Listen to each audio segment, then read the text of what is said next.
Godfather, I don't know what to do. I don't know what to do.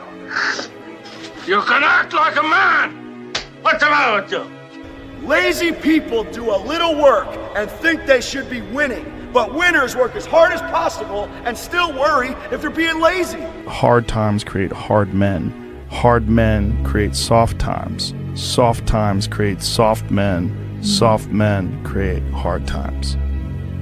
We are now around soft men in hard times. You won't die, and if you do die, you won't care, because you'll be dead. Best case, you win. Worst case, it won't matter. Be a dangerous man. Now, being dangerous is not being a threat. They're two different things, all right? And it's not about going out and lifting weights and getting a bunch of tattoos and wearing leather jackets and walking around with your chest and shoulders up, hulking around saying, I'm dangerous. That's very rarely is that a dangerous man. Often the most dangerous man in the room is the quietest man in the room. Here's something a guy said recently. This dude said, there's a moment when every boy realizes no one's coming to save him. And that's when he becomes a man. And some boys never get there and stay children forever. That guy was you that said that. And it's important when we step out of this. Like, this stuff matters because no one's effing coming to save you. You find no answers in the light. None. It's too happy. It's too nice. And we don't need to be taught how to live in happiness. That just comes naturally to us. Happy moments, but the dark times, man, you can't get there unless you put yourself there. And I dedicated this fight. I wasn't going to fight. I dedicated this fight to him. I was going to rip his heart out. I'm the best ever. I'm the most brutal and vicious and most ruthless champion there's ever been. There's no one can stop me. Lynx is a conqueror. No, I'm Alexander. He's no Alexander. I'm the best ever. There's never been anybody as ruthless. I'm Sonny Liston. I'm Jack Dempsey. There's no one like me. I'm from Nairclaw. There's no one that can match me. My style is impetuous. My defense is impregnable. And I'm just ferocious. I want your heart. I want to eat his children. Praise be to Allah. You're a man. You are a man. Stand up and be a man. Make the hard decisions. Make the sacrifices. Make the unpopular decisions. And become comfortable in your own skin. And if you are not a person that you are comfortable being alone with, that is the one person in this universe that you have full power, full right, and full responsibility to change. He's hooking! He's hooking! He's hooking! Damn, Ron, come on! What's the matter with you? Tomorrow. There is no tomorrow! There is no tomorrow! There is no tomorrow! When do you become a man? When you get a driver's license? Like, what do we do? You're 16, we give you a driver's license. Okay, well, wait, like, you get a job? Like, when do you become a man? You become a man when you become responsible for other people. And part of that is taking accountability. And so, like, I'm very new to this being a man thing. And I'm still not there. And I'm on a path. You're always going to need to push yourself. You're always going to need to parent yourself. So what is the net advice on this? What is the bottom line? The bottom line is no one's coming.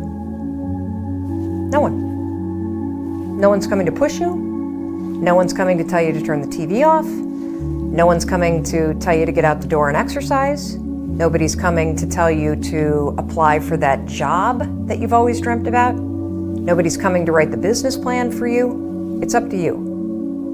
And because you're only ever going to do the things that you feel like doing right now or that feel good right now, unless you understand that you've got to parent yourself, you got to push yourself, you're not going to make your dreams come true. You're just not.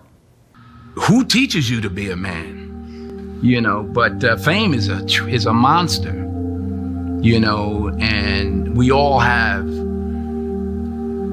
these ladders of battles, roads we have to walk in our given lives. Be you famous or whoever's out there listening, we all have our individual challenges. It's cliche, money don't make it better. It don't. Fame just magnifies the problems and the opportunities. I never looked at things as problems. I look at them as opportunities. Maybe that's something I can say. You know, someone, but she did this, and I was, well, what an opportunity you have. Yeah, well, the world, you know, because they said this and CNN said that. Yeah, well, what an opportunity you have to make a difference. Because you never know who's watching. But more importantly, you shouldn't do it to be seen. You know, pray about it. Whatever it is you're committed to, fight for it. What did you say? Fear is nothing but contaminated faith. That's right. Fear is nothing but contaminated faith. I grew up in a culture that told me going to war made you a man. Going to prison and coming back makes you a man. Making $1 million makes you a man, you know, and it doesn't. And you don't know it till you've done all these things and realize, damn, I'm still a little boy. Or been around people who've been there a bunch of times. You know, I don't know nothing about being at war like Kevin, but I know a bunch of soldiers that come back and are still little boys. Can't wait to get back out. I know so many dudes can't wait to get back out, you know. Guys that we know, warriors. But even warriors don't make you a man. That's right. You know, pain is passed down from father to son and son to son. A lot of pain in Troy's life is a result of the pain and the damage from his father that he then visits on his son. We have to, as black men, be mindful of that. Sometimes it's unfair, and sometimes we take it out on those we love. And I'm guilty of that frustration that we all have. But we have a responsibility and a duty to be fathers, not to just make babies, but to be real fathers. And you can't expect any good to come to you if you don't visit any good on your son or your daughter. So, be a man.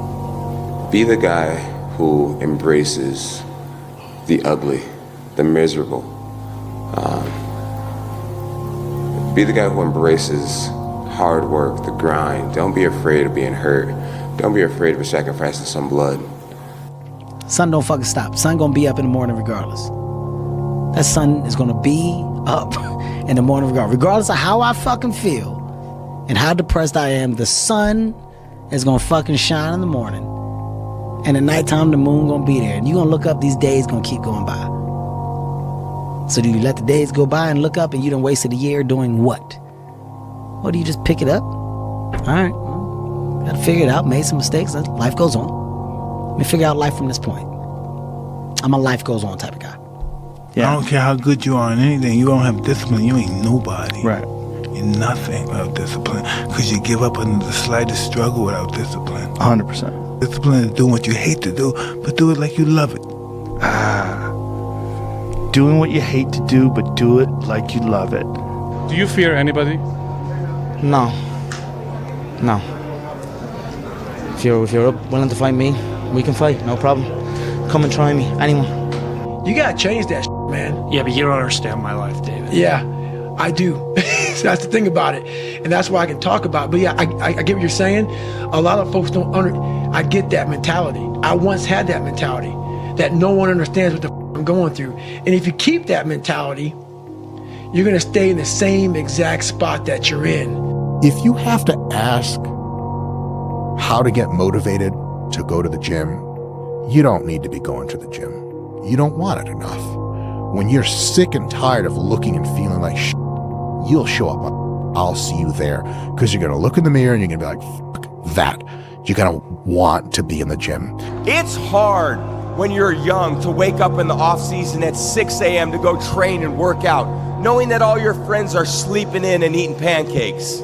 It's hard when you're on your way to practice, weighed down with all your gear, and it's 90 degrees out and all the other kids are at the pool or at the beach, and your body is already completely exhausted from workouts in 2-a-days. It's hard to throw, catch, block, and tackle, and hit kids when they're way bigger and way more developed than you, only to go home that night bruised and battered and strained, but knowing you have to show up again the next day for just the chance to try again. But understand this, life is hard. If everybody who's like at the bottom and feels like they have nothing going for them, reframe that as I have nothing going for me, which also means that I have nothing to lose by taking action, it makes you a much more dangerous person. Don't you eat every day? Answer me when I talk to you. Don't you eat every day? Yeah. Nick, as long as you in my house, you put a sir on the end of it when you talk to me. Yes, sir. You eat every day. Yes, sir. Got a roof over your head. Yes, sir. Got clothes on your back. Yes, sir. Why you think that is? Because of you? Hell, I know it's because of me. But why do you think that is? Because you like me. Like you. I go out of here every morning. I bust my butt putting up with them crackers every day because I like you. You're about the biggest fool I ever saw. It's my job. It's my responsibility. A man is supposed to take care of his family. You live in my house, fill your belly with my food, put your behind on my bed because you're my son.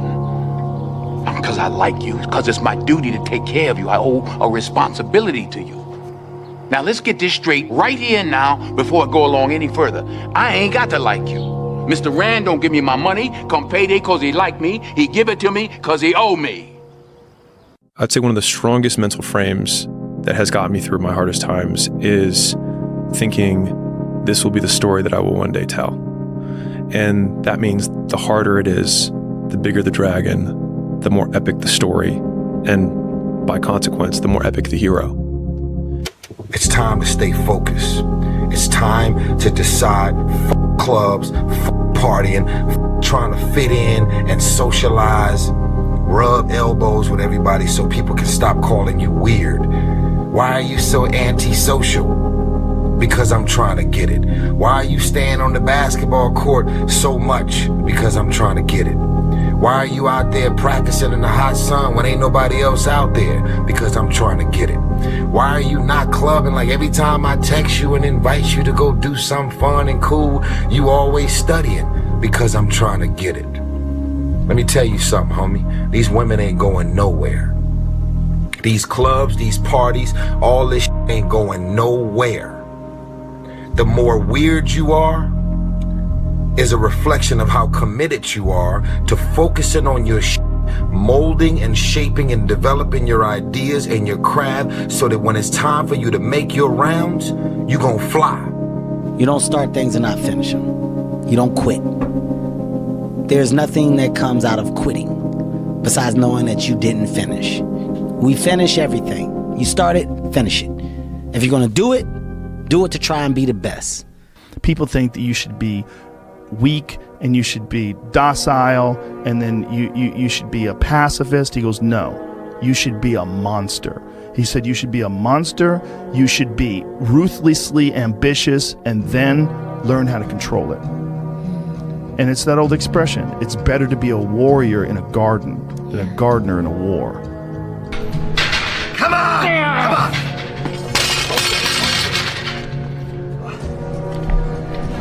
Congratulations. You achieved failure. Failure has been achieved, thank God. Now, the only place to go from failure is to win. You have to achieve failure. You have to take it that far. Nobody wants to go that far. It's too scary. But you know something? I got news for you. That's where winning is. It always has been. Give a man a purpose and the ability to achieve it, and he will crawl over broken glass with a smile. And I think that feeling capable and powerful and competent and respected and admired is something that will get a man so far. You give a man those things, and he'll deal with suffering until the ends of the earth. What did I learn about myself from the highs and lows of my life? The highest point of my life and the lowest point of my life, what did I learn about myself? And I said, I learned that I don't let the highs and the lows affect me too much. Because we're gonna have wins, we're gonna have losses. We're gonna have successes, we're gonna have failures. We're gonna have good nights, we're gonna have bad nights. We're gonna have good relationships, we're gonna have bad relationships. We're gonna have good ideas and bad ideas. We're gonna make money, we're gonna lose money. All these things are gonna happen. And if you oscillate emotionally up and down drastically, it's gonna be problematic. So finding a good, stable, centered way to be and look at the world and take everything that you see with a little bit of a grain of salt and don't get swayed too drastically in one direction or the other, you're going to be okay.